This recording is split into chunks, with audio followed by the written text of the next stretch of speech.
حضرت مجدد الفسانی، محبوب سبحانی، قطب ربانی، امام ربانی مجدد الفسانی شیخ احمد فاروقی سرہندی رحمۃ اللہ علیہ نے مکتوبات شریف میں یہ ارشاد فرمایا ہے کہ جو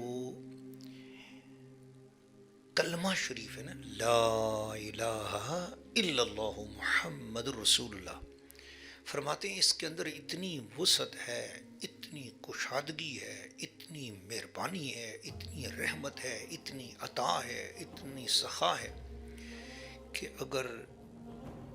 میں تو فرماتے اس میں کفر کے لیے بھی، کافروں کے لیے بھی اس میں بڑی گنجائش محسوس کرتا ہوں۔ اور سچی بات ہے، اگر کسی 100 سال کے کافر نے اگر ایک بار کلمہ پڑھ لیا لا الہ الا اللہ محمد رسول اللہ، تو اسی وقت وہ مسلمان ہو جائے گا۔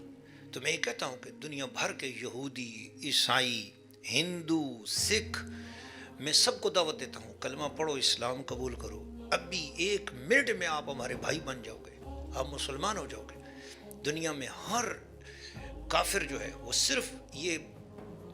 12 حرف لا الہ الا اللہ کے، 12 حرف توحید کے ساتھ رسالت کے پڑھ لے، لا الہ الا اللہ محمد رسول اللہ، صدق کے دل اور صدق کے یقین کے ساتھ آپ اپنی زبان سے یہ کلمہ 1 مرتبہ پڑھ لو، اسی وقت آپ اسلام میں داخل ہو جائیں۔